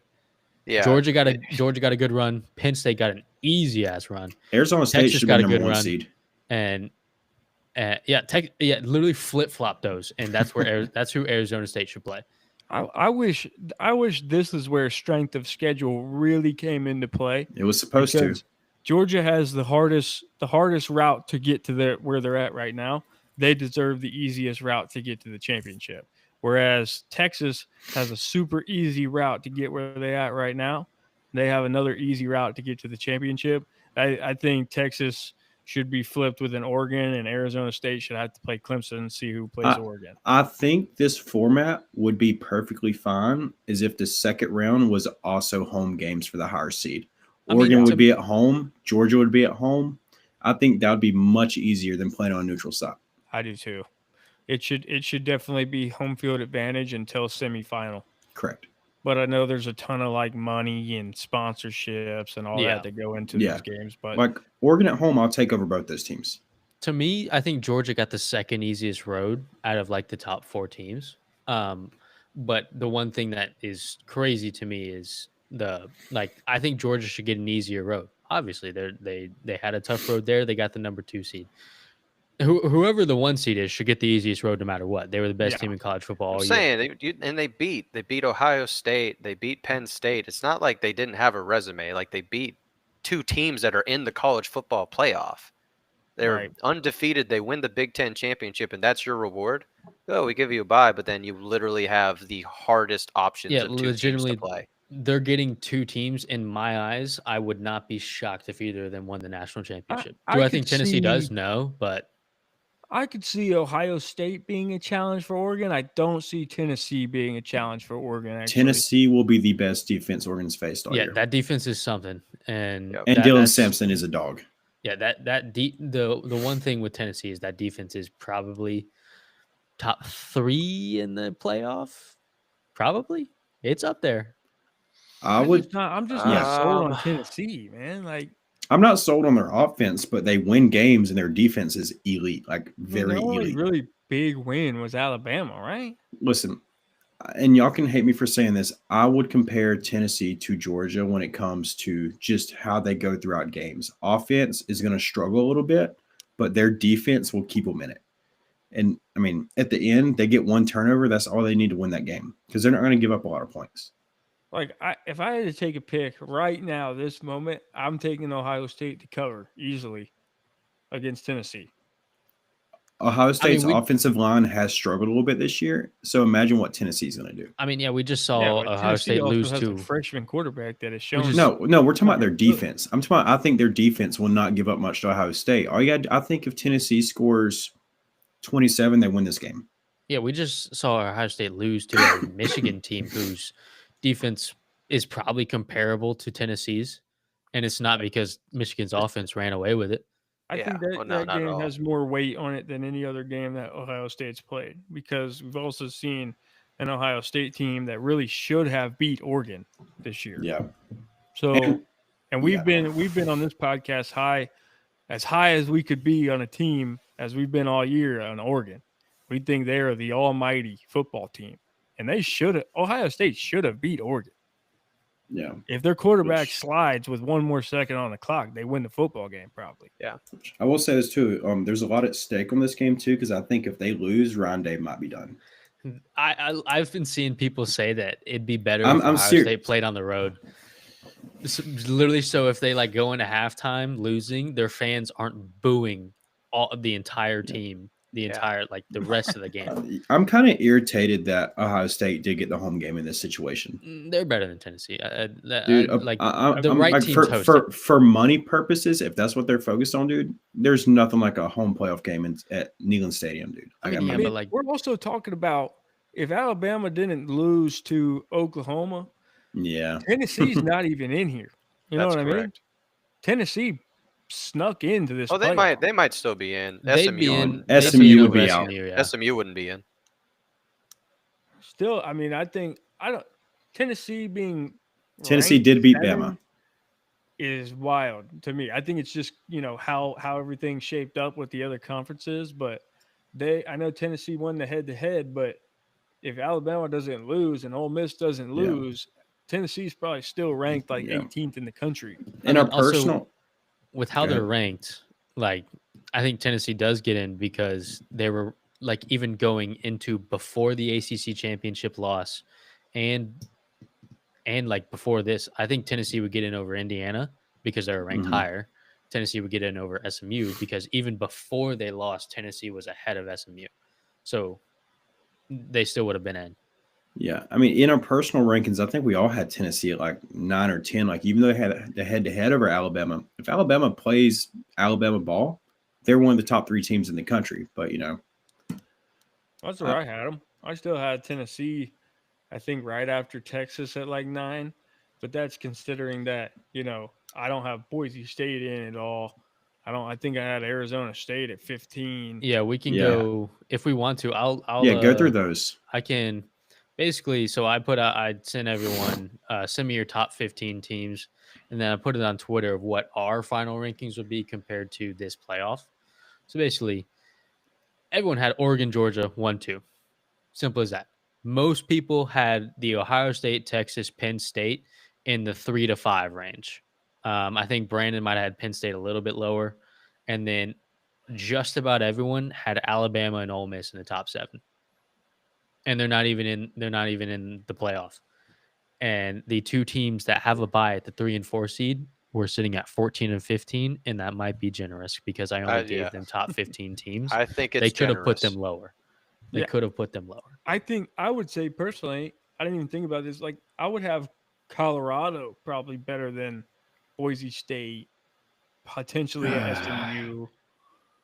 I think Arizona State held its own. I think Arizona State head-to-head's better than Boise State and SMU. The way they're playing Arizona right now. State at 12. I think they're fine there. I think they should have a bye. No, but I think they're a top 12 team.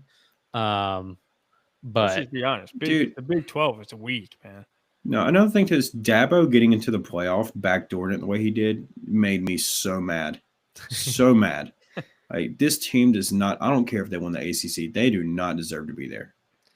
Hey, no, I don't remember. Hey, so last time Cade Klubnik and Quinn Ewers played. It was the high school state championship in Texas. And who won that football game? It was Cade Klubnik. Well, that's cute. It wasn't Texas's defense. That's cute. A part of me wants Texas to be exposed because they haven't played anybody all year, and They're not going to get exposed against Clemson. No, I'm not rooting for Dabo and the Tigers right here. But I don't know, man. I mean, another part of me wants to see Clemson and Dabo just get whacked. Smashed. Yeah. Yeah, they don't think belong in this. I'd rather really see have a winner in that game. Like I want to see both teams lose somehow. I'd rather see Arizona State beat Texas. Let Texas smash Clemson and then let Arizona State pull off the upset. See, I don't know if that happens I either. would like that, but I know in my head then Arizona State would get mauled by Oregon, and that would just be a waste of a semifinal game. Well, Yeah, at least they it'd be deserve like, it after what they're doing. Georgia TCU. Oregon will Right. deserve it. They'll get what they deserve. Finally, yeah.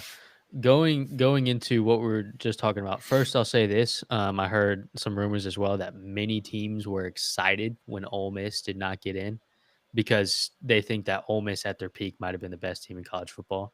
I said that. I There's said that been on a no couple team that has episodes. done that to Georgia in the past 4 years. Not a single agree. team. They just couldn't do it week after week. I mean, Yeah. we've seen agree. that. And- That's the and- biggest thing. Everybody talks about Arizona State's the hottest football team in America, but really the real answer is South Carolina is the hottest football team because we're Part's also looking at true. a South Carolina team that actually beat Clemson, who is now sitting at 12 in here. What's crazy is South Carolina, Ole Miss, and Alabama, even with their losses, would mollywop 3 other teams in this. Oh, yeah. Oh yeah. Yep. But And like then you go- want to take it to another level, and Ole Miss destroyed South Carolina. So Yeah. I mean, I that think just I think goes to Ole show Miss you is right a there. top 6 team. I think absolutely agree. That's why I put them up there. 100%. We Ole all- Miss is good, dude. I believe let me go back to the rankings real quick. So for Ole Miss, Ole Miss just did not handle Kentucky. They beat Kentucky. We're looking at them right now. Yeah, I don't know how losses that were- happened. Kentucky or Florida, either one. Right now, I Ole think Miss, they had 2 bad losses I didn't Yeah. like. Cam had Ole Miss as the 8th best team in college football. Yeah. Hey, I had them as the 6th best team. Nate had them as the 8th best team as well, and Brandon had them as the 5th best team. Averaged about the 6.5 best team in college football. Shockingly, I mean, yeah, we're looking at an Ole Miss team that destroyed the number 2 team in the country, according to the playoff committee's rankings. yeah, I mean, like, there's been no team that has done that to Georgia in the past 4 years ever. Nope. No. Like that. That's why many coaches were so happy they didn't get in because that team is scary at their best. Yeah, and that's part of why I think there should be, and like I've said it earlier, I think, Will, you disagreed, is I don't think there should be any auto bids. I think it should be 1 through 12. Top 12 teams get in, top 4 get the buys. Simple as that. No matter what you win, who you are, that's the best way to do it. Well, see, the only bad argument with that would be there'd be no reason to play regular season football. Like, Now, I'm like, if you take the top 12 truly best teams in college football, this bracket looks different. yeah, for sure. Oh yeah, Way 100%. It's a better playoff. It's But just then- like but with the then championship. you would have people saying like Arizona State would never get in. You know what I mean? Because we'd Yeah, have then you've got your top 4, Yeah. Well, then it would- you got it that would- all over. That's again. not a us problem. Spend more money. You know, like, I mean, the dude, the last like 4 years we'd have Texas, Alabama, Georgia, and then like this year we'd have South Carolina, Ole Miss. They would all be. I mean, it'd just be an So- SEC playoff. so to argue with you, Brennan, what did I say earlier? I do not give a crap about teams that deserve to be in it. no, that's fair. It's I'm on your team because let's be honest, the outside of Oregon and you could maybe argue Ohio State, the best 8 teams in the country, 6 of them are SEC teams. So yeah. I want y'all to like clip this because it's going to be true within the next 5 years. There will be no college football playoff in the next 5 years or so. It's going to be Big Ten, SEC. They've already got an alliance with each other. They're going to have their own. ACC is going to be left out. Big 12 is going to be left out. let's take this. This is a good argument I heard or read somewhere.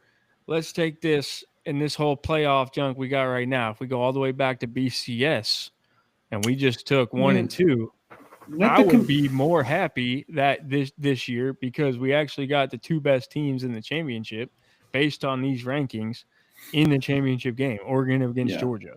We wouldn't have to waste our time watching a game nobody wants to watch, like let's say Penn State demolishes SMU, they go demolish Boise State, and then they get killed by Georgia. Like, what's the point of that? You know what I'm saying? I said that to somebody the other day. Quit letting these random people decide who gets in, who don't. Let the computers do it like they did back in the day with the BCS. Let the computer do 1 through 12. Use their metrics. Those are the 12 best teams. Back when we had BCS, we always got the 2 best teams in the national championship, no matter what. Did we? I mean, Notre Dame got blown out by Alabama multiple times. I hate to say it, they were undefeated. I mean, those were like Alabama's like. I mean, they were the clear best team. Yeah, but they were going to blow out a lot of teams. Yeah, we saw it in, I think it was 2012. And sorry to all the Georgia fans here, when Georgia he caught the ball and went down in the SEC championship. Georgia and Alabama were the 2 best teams in the country that year. 100%. Whoever won that game decided the Natty. It's just unfortunate though. You losing right there back in the day, like if you lost that one game, it took that in consideration when it comes to the metrics.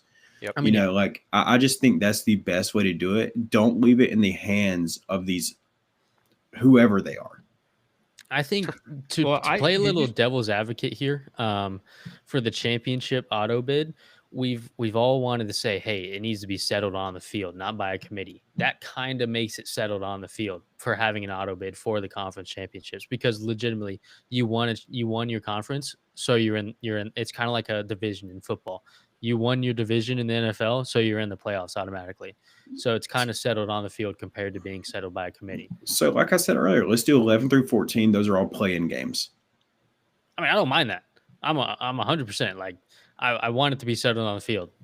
So who would that be? That would be SMU. That'd be Clemson. That'd be South Carolina. That'd be Alabama. Those are the arguments we're making, anyways. It'd be Miami. Miami was second team. Miami was second team out. Sorry. If we want a fair settle on the field, let Boise State go play Florida's schedule this year. And see what happens. That would. I mean, and watch them go 2-10. 4-8. I'm sticking to this. When we talk about Heisman, Genty wouldn't even be in the race. He wouldn't even have 1,000 yards if he played for an SEC. He'd have 1,000. He'd have 1,000. He'd have 1,000. He gets 30 carries a game. Yeah, he faces plumbers up in the Mountain West. You can't tell me he wouldn't have at least half as many yards. Like, he would have 1,000. He would. He'd have too many carries. He'd get 40 carries a game. He'd have to have 1,000. Yeah, he averages like that 2 yards a carry. Man, that gets him to 1,000 if he gets to 1,000. That's like 80 a game. All he does is face a bunch of potatoes. You get it? Hey, get it? But I mean, I just think they're going to have. This is only a 2-year contract, and we do. Nate, you said you talked about like the actual people on the committee. I saw a video of them watching the conference championship games. It looks like a bunch of people who this is their first year ever watching football. I did not see one beer. Yeah, no beer, no wings, no chips and dip, nothing. Snacks. They all look like they're just like not having fun. Guys, trust me, it's got to be a stressful job. But they need to get some diehard fans, some diehard college football fans. Us four could go drink a case Sunday morning and make a better decision they just made. And I bet you America would be more happy at the bracket we made than these jokers made. Some people wouldn't, because we'd have Alabama in and everyone hates Alabama. But the bracket would produce a much better ratings. Teams in the country. We're not giving some make-a-wish, hey, here you go, here's a number 3 seed by Boise State, and you've played nobody all year. Go ahead and have fun in the quarterfinals. Like, I'm looking at, okay, Alabama, you got a hard schedule, maybe some bad losses, still a top 12 team in the country. Ole Miss, you might be the best team in the country. We're going to throw you in there and see how good you are. I mean, so me and Cam argued on this about what you just said, Brandon. Do you think it's about how bad the losses were or how good your wins were? Because Bama was 3-1 against really good teams. Unfortunately, they did lose some bad ones. And then that was my argument, was SMU is 0-2 against top 25. It was whatever they wanted it to be. There's over 5 teams in the SEC with 3 losses. and they usually, I think, all of them are against other SEC teams. So, yeah, they might have been bad losses, but I personally believe that Oklahoma could go over to the Big 12 and have a better record and more dominating wins than Arizona State or Boise. I mean- You take Vanderbilt and take them to the Mountain West, they probably go undefeated. Yeah. What was SMU's biggest wins this year? Was it Duke and Louisville? In Yeah, Duke. SMU's defense, Louisville was ranked when SMU beat them. Pitt was also ranked when SMU beat them. So that's 2 ranked wins. Pitt Pitt also had is- the worst schedule of all time. But also coming in from the chat, he said, now I wouldn't go this far, but That's true. Vandy is better than Indiana, That's Boise true. State, SMU, and Clemson. I So, wouldn't go that I far. actually- That's it's not true. I have That's true to an I, Not extent. true. It's not true. I have a They're state. I have better a than statement to Boise make on State that. in Indiana. If you Whoa, put, whoa, Hey, whoa. if you give Vandy, now I'll say this: if you give Vandy their schedules, they're an 8-win football team, 9-win football team. I think. If you, Yeah. I'm I not, agree. I'm not saying they're going I to win the agree with that. head-to-head, I agree but with that. I think Vandy gets 9 wins on Boise State, SMU, and Indiana schedule. Yeah, they I could, agree with but that. That's why Indiana had 11 wins and why Boise State had 11 wins, Hey, not 9. got his ass. Yeah, I mean, So, I genuinely think Vandy much improved. That what is it? It's Georgia Tech and Vandy Bowl. Probably going to be the most entertaining football game of the year. yes. But Actually, I take that back. it's not. They're not better than Indiana, SMU, and Clemson. What's Boise crazy is is potentially I think SMU's schedule was actually tougher than Indiana's, if I'm not mistaken. I agree. I Yeah. agree. I agree. agree. Indiana might be more fraudulent than Boise No, State. no, or no, SMU. no. Don't say that in front of Will. No, Don't- that's no, his. no. That's I his mean, team. they played- that's his, they that's played his against pride and one- joy. They played against one tough opponent against Ohio State and lost by like 30. Hey, Yeah. all I'm saying is coming into did. this year, we were new to all this content, all this research and everything. And I said Indiana's gonna surprise some people. And what do? They freaking make the playoffs. They surprised everyone but you, Will. Exactly. And also coming in from this right here, do I think this is true? Hell no. I Not do. one bit. I No. think they can compete for the Their one losses against conference Oregon. title. No, because they're gonna probably I don't know if they beat UNLV. It's probably a close game, and I think Come they on. could go 11-1, Oh, sure. But Brandon. Listen, I think Army is the team that gets in, not Hey, Listen. all right, Vandy. Vandy might be a little bit of a stretch, but what It's if a we stretch. take another bottom tier like a Florida's Oklahoma, undefeated. listen. Oklahoma, Texas A&M would go undefeated. Texas A&M would probably do well. Since Bama got the 2 bad losses from Florida Oklahoma would and be Vandy, undefeated. I'll speak on this. I think Oklahoma and Vandy. I think me and Cam also argued about this. We argued about it a lot, if y'all can't tell. So, Yeah. I think those were bad losses to us. I'm not saying it's not, whatever.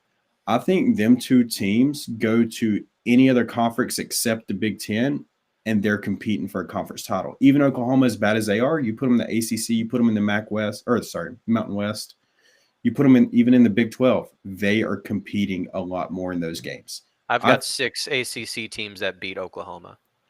I've got at least 6. Well, it depends on I don't- it depends on what schedule you draw. Look at SMU's ACC schedule this year. True. You know, I'm just Yeah. saying, like, those were bad losses for Bama, but if you put them in any other conferences, Oklahoma and Vandy's a better team, Yeah. except the Big Ten. Yeah, the Big Ten, they're not. Yeah, the Big No, Ten, yeah. the Big No, Ten not and the Big SEC are the 2 I- best conferences. They're in very football, equivalent, yeah. I far do- and away. The one thing I will say is the gap is a lot bigger in the Big Ten. They will be a lot more middle of the pack. Yeah, They they're will not more be at the top bottom. heavy. The Big Ten is for sure, but also their top teams are up there with the SEC teams. Well, it depends on what schedule you draw now. Like I said, if Oklahoma Vandy draws this year's SMU schedule, I think they're competing for the ACC championship. But if they're drawing, say Miami's or whoever, probably not. I would love to say that for Vandy. I really would. But this just is also a don't- team that yeah. lost to Georgia State. Like, I mean, Yeah. Who was Like- SMU's But, toughest I teams mean, this year? in the Duke grand scheme of and things, Louisville. Those are Duke, 2 tough. Louisville. Those are two toughest And teams. BYU. I think Vandy BYU. competes with them. BYU at the end of the years. I mean, the SEC floor is just so much higher than any other conference. That's obvious, but that's got to be weighted into like this bracket a little bit more, I would say. Yeah. So I think it was just, it's obviously messed up when they came out and said we're gonna put a group of 5 team in this thing just for why not, So They let's deserved it. start this argument. Why is Army not in here? If wins matters, why is Army not in? True. Bad loss to Notre Army- Dame. Yeah, but you could say that. I mean, Their Boise record's State better than also lost to SMU. Oregon. Their record's better than SMU, and they won a conference. Army won their conference. I feel like Fair. SMU has better wins than Army. So Bama had better wins than SMU, but the committee came out and said if Bama also had 3 losses. no, I get that Army had 1, SMU had 2. So What like you're combining two No, different things. Like what I'm- Army what I'm- has less good wins than SMU. Alabama has more bad losses than SMU. What I'm saying is, if the committee came out and Ward Manual said wins matter, why are we not talking about Army possibly getting it over SMU? If wins is the only thing that matters, not There's a strength of group of schedule, 5. nothing. There's a G5 team that's already in this.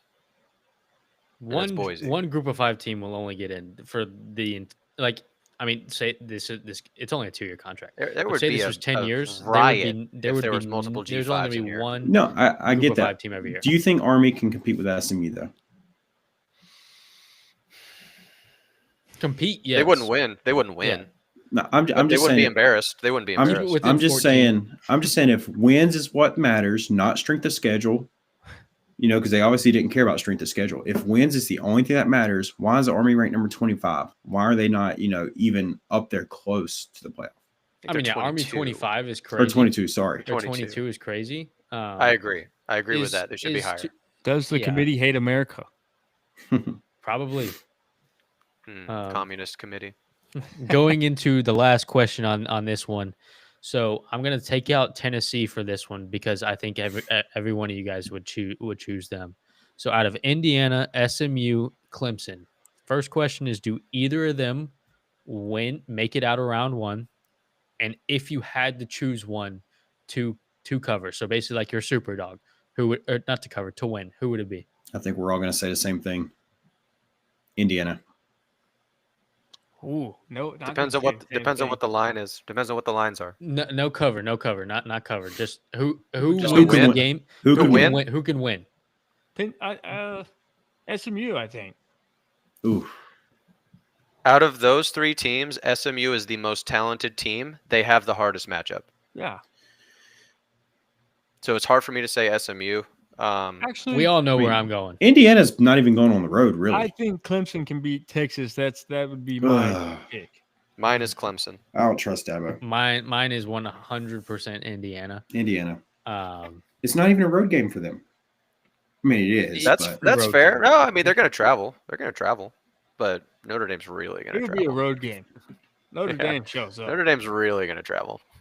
Yeah. yeah, but I mean, it's just the actual Indiana has to take a bus there, and it is probably a Same time less zone. than an Don't have to hour worry about drive. that. So But that's let's the be one honest. thing. Indiana's football team, not that good. No.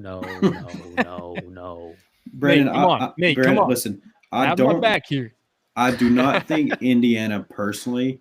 I mean, take away schedules, take away the way they play, everything. I do not think they're a number 8 team, but I do think they could be the one out of the first round to pull off an upset. I mean, we saw Notre Dame lose to Northern Illinois. Just because Indiana can home. be explosive at times. And Notre Dame, I don't think is an Ohio State. Indiana has been in one big game against One. a playoff Uno. team, and they were completely outmatched. No, I understand that. I'm just saying out of the 3 that you said, I think Indiana's got the best shot. I'm not saying it's going I'm to. going to go with Clemson. And so if I added Tennessee in there, out of all the 4 of the lowest seeds, are we all going Tennessee? That's Yes, Tennessee. No. Tennessee, yes. Yeah, that's Still what I going figured. That's Clemson. why I took them out. It's Tennessee. Actually, I think they for sure won that game. Still You know going what? Clemson. I'm going to change mine. SMU is mine. That's mine. SMU. Well, Because everyone had a different what one. James I'm going Frank- SMU. What James Franklin's going to show up? I mean, if it's Yeah. the one that showed up last week, they win that game. They're gonna win by 3 touchdowns. Yeah. But if it's the one that showed up against Ohio State, I don't know. SMU wins. But also the one thing with Ohio State is the one difference between Ohio State and the Oregon game. Drew Aller was not 100% healthy. Yeah. I might take Clemson money line, man. No. I might you take can. Clemson money you line. go do it ahead. on the Dude, do it on the Do it, yeah, podcast. do it on Don't the pod. Do it on the podcast. pod. Don't do it on the Why pod. man, listen, Why you We're just trying to build a reputation, Brandon. Why You- should Yeah, I if it's take right, Clemson money line? if it's right though, he's a god, and also we gain Man. a win on him. right. Just Brandon, take the cover then. Just take you- the cover. you just saw Take it how on, there's never Dabo any value. you just saw how Dabo coached that conference championship game. I did. He's probably going to learn from his mistake. He is He's not been doing this for years. We're talking about the same Dabo Sweeney. It's also won a couple national championships too with Someone a lot said better Arm- players. against Yeah, when he against had some Hunter really good Renfro, Alabama maybe. football teams. Someone said Army's season's still not even over, and the committee didn't even consider them. Hey, yeah, they might beat a ranked team this Yeah. week in Navy. They might go 12-1. 12-1, no respect. I guess we got to get to next the games we're gonna go over. Yep. So we got 5 games, fellas. We're gonna do the Army Navy game first, and then there's 4 bowl games that we're gonna cover. We got 20 minutes. Should be able to do this.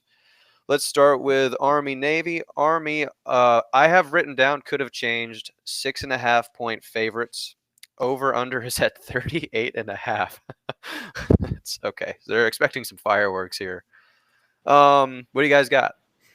They might be expecting a lack of fireworks. Yeah. No. You, I'm you want want to to have taking is the low. Army cover. I'm What's that? taking the Army cover.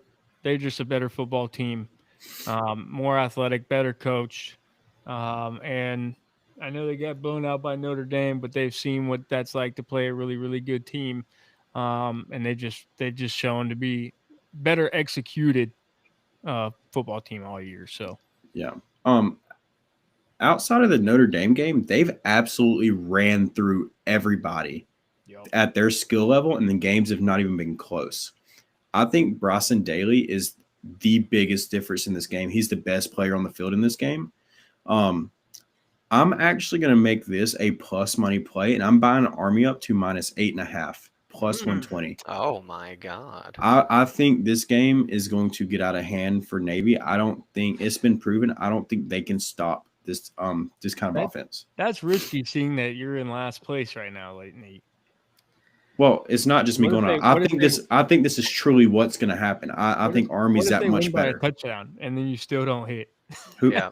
who cares? I'm chasing the money, and I think this is going to hit. We don't chase guys. No, God, this two is words. You not learned Listen, anything listen. over the past Okay, 2 years? Army Losing minus all credibility. There's a better chance Army beats Navy by 9 than Clemson wins that football game. There's a very good chance Okay, that you I can agree with that. There's a very good chance you could become the fade god after this week. No, I'm just saying Army's been more consistent all year, and Navy's played a lot of close games. Army has ran through. Dude, they just ran through Tulane, and Tulane they were talking about them maybe sneaking into the playoff. Here now, I'm taking Army -6.5, but that's a smarter bet because they can win by a touchdown and still hit. But here's what you forget is we could have had the same argument when Ohio State played Michigan, and Michigan still won the football game because that game just means a whole lot more. So I think 6.5, they're still going to win by a touchdown, but this game could be closer than you think because it's Army Navy. Navy's defense is horrendous So against. Michigan's offense was horrendous, and they still scored more points than Ohio State. That's all I'm saying. Big games. Big games. Brendan, we're both taking them to win. I don't know why we're arguing. I'm just buying it up a little bit. I'm just trying to help you out. Did everyone go but me? No, I haven't gone. Go ahead, Will. 2 words. Fireworks. Fireworks. 38.5 is so low for a good team. Over 38.5. I see. I wrote down 6.5. That's the smart play. Go that. Fireworks over 38.5. Army scores 30. So what I will say, the under is 17-1 in the last 18 games these two have played against each other. About to be 17-2. But it's also at 38.5. So I get that. Last year it was 17-11. The year before that, it went into double overtime, and they still only scored 37 points combined. So that's Lot of scary. defense. Army generally wins these. Well, They yeah. generally don't blow out Navy. I'm trying to tell you, Nate. 9 number points I one- wouldn't consider a blowout. The number one thing, y'all, this is my favorite phrase, rest advantage. Navy has a big rest advantage over Army. Army ran the ball a lot. They had to do a lot. I mean, yes, they won comfortably, but a lot of carries for Bryson Daly there. So a rested Navy, do I think they win the game? No. But they cover. Navy +7 Yeah. is my play. They only beat Tulane by 21. You know what happened in that Tulane game though? They went over 38.5. All right, I am skipping the Cricket Celebration Bowl featuring Jackson State and South Carolina State. Executive decision. Thank We're God. not going to do that. So we're going to do the Salute to Veterans Bowl, South Alabama and Western Michigan. This is in Montgomery, Alabama.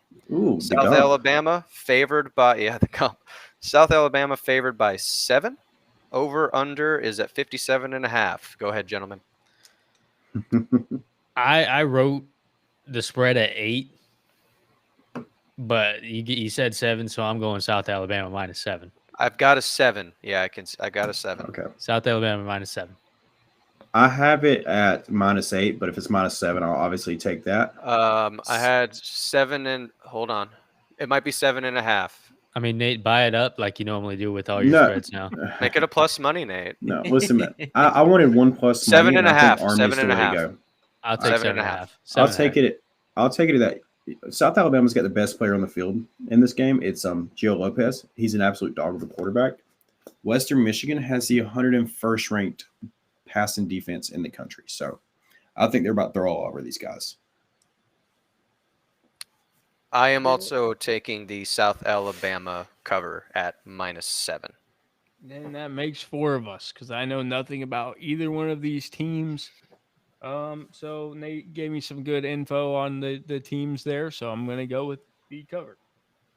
Okay, moving on. This game is on Tuesday. This is the Frisco Bowl featuring Memphis and West Virginia. Memphis is favored by 4.5. Over under is 58.5. Go ahead. Memphis ranked, right? Yep. Yes, they are 25th, not Army. Memphis is 25th. So I'll go ahead, I guess. Go ahead. So West Virginia does not have a head coach right now. That's correct. Neil Brown is out of there. So Memphis, I think they're looking to prove a point. You know, they had kind of a down season in their terms. So I'm actually going to take them. I think, if anything, West Virginia could pull a late comeback, but I'm going to take Memphis -3.5 first half. Okay. All right. So Memphis has 2 losses. They were immensely competitive in both losses. Both the times they lost, the team had to score 40 points to beat them. West Virginia will not score 40 points, so that's out. West Virginia also gives up a ton of points, and they don't have a head coach. So Memphis -4.5. Give me that same thing. I just want to take you guys on a memory lane. Do you guys remember this season when game day was hosted at West Virginia versus Penn State? And just there needs to be a documentary on just the absolute fall off of West Virginia this year. I don't know Rise why and I'm fall. going this. West Virginia cover +4.5. So Oh, real quick, I actually scribbled it out. I wrote it down wrong. I took Memphis -4.5 full game. Sorry. Stupid. Yep, Wait, what'd you take? What'd you take? 4.5. I had it -4.5. I scribbled out the -3.5. I don't know why I said it. Memphis also coming off a big win against Tulane, right? Mm-hmm. Yeah, huge win. Kind of ruined Tulane's hopes and dreams of a playoff. All right, 2 more, guys. This one is the Boca Raton Bowl This is at FAU Stadium. I think that's in Florida. Yep. Western Kentucky against James Madison. Go ahead. Whoever Western wants to go. Kentucky just lost the football game 52-12. What's the line, Cam? You are looking at I think it's James 9, Madison -8, -8 8? according to Okay. ESPN Bet. Over unders at 52.5. And they just lost their backup quarterback to the portal. And they lost their backup quarterback. Yep. Bad vibes in Western Kentucky. What's their mascot, Nate? Hilltopper. Hilltoppers. That's the Hilltoppers. What is that? Top of a hill. No, I'm just It's kidding. I don't know. not a real thing. Not real. Dude's a big red bubble. Yeah, give me That's the- JMU to cover. Yeah, that's all I needed to hear. Yep. I wrote this down. I was like, it'd be some nonsense if Western Kentucky came out and just like dominated this game after getting beat 52-3 or whatever the score was. James Madison gives up points though. Western Kentucky, we just saw them give up points. I think that 53 is a little bit low. So, or 52.5 is a little bit low. So I'm going to go over 52.5 points scored in this game. So mine's because of the value. Instead of full game, I got JMU -6.5 first half. That's actually even money. I like that. Didn't we do that like week 2, week 3 or something like that? It was like JMU minus like 10.5 in the first half, and then they got blown out by Jacksonville State or something like that. No, that was back whenever I was talking about Charlotte. It was like Okay. -10 for JMU. Then I said, something about Fun fact from the chat right there. I've also actually been to Western Kentucky's campus a few times, like bachelor party stuff, wedding stuff. Fun place to be. Not gonna lie. Okay. Football program, not very good. Yeah, might not be fun after my pick. Wednesday. As much as we have now decided that their mascot is a big red ball, I wanted to back them, but we're just gonna back them to score. I had the over with Cam. Okay. Fair. Last one, California versus UNLV. This is the LA Bowl at SoFi Stadium. Cal is favored. I've got -2 on ESPN. You guys might have something a little bit different. Over unders at 50.5. This is the freest game of the week. Go ahead then. Go ahead. Oh, I'm taking the over in this game. I think over 50 is very low. I think that the over under is low. Who else? I can go this because I have yet to go a week without a plus money play. So this is mine. UNLV is winning the football game. UNLV money line.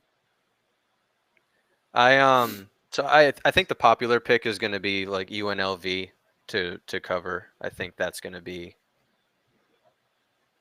the play that most people do. It's a weird game because both of them have like either coach leaving or portal issues. So it's like tough for me to gauge exactly what's going to happen. So I'm not going to pick a winner. I'm going to go with the over 50.5 in this one as well.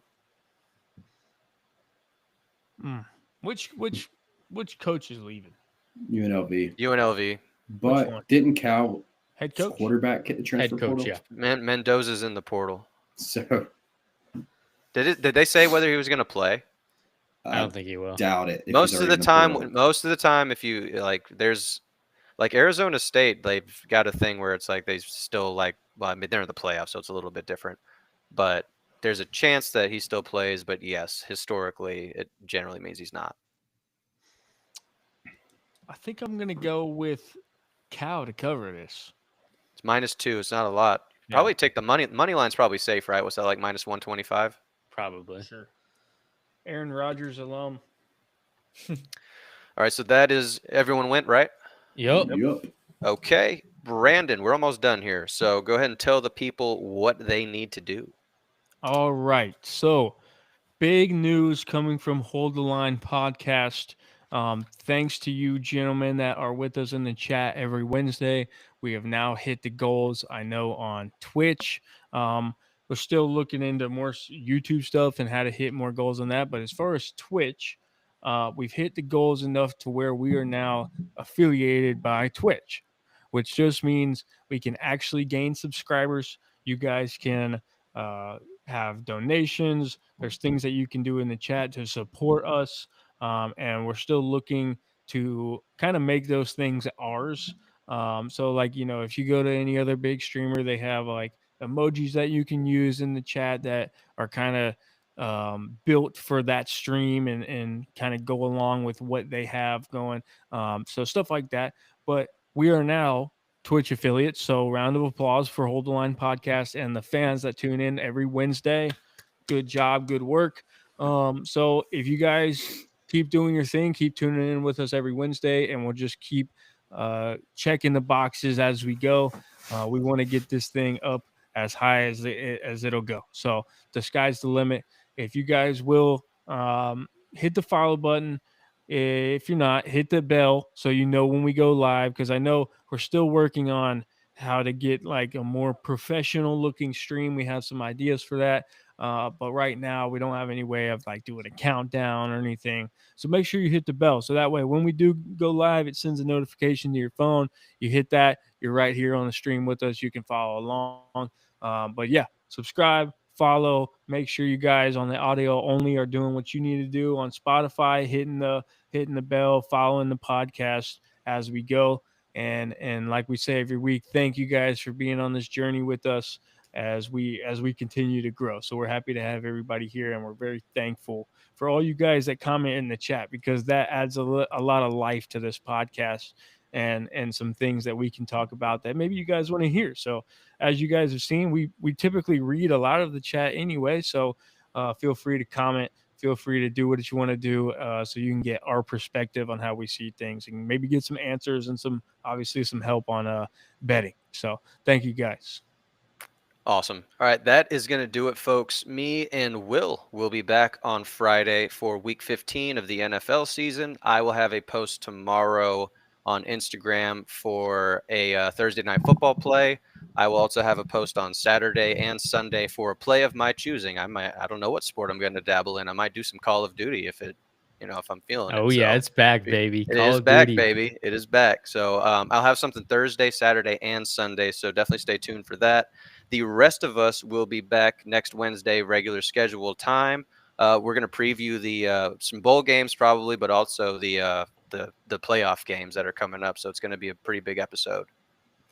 I will say real quick in go the ahead. chat, obviously we're here at playoff time for college football. We're doing NFL. We got Call of Duty. Let us know if there's any specific topics or anything like that for sports coming up. Like we've had some big free agency in the MLB coming up. I know we'll do some MLB betting stuff. So just make sure you're commenting. Let us know what you want us to talk about when it comes to off-season college football, and we'll get a game plan going for that. Also, check out the Twitter. Just made it. It'll be me running it at HTL_sports. I've been tweeting a lot over there. That's where we got He's active. Our official top 25 over there. So, yeah, please, get us, go over there, interact.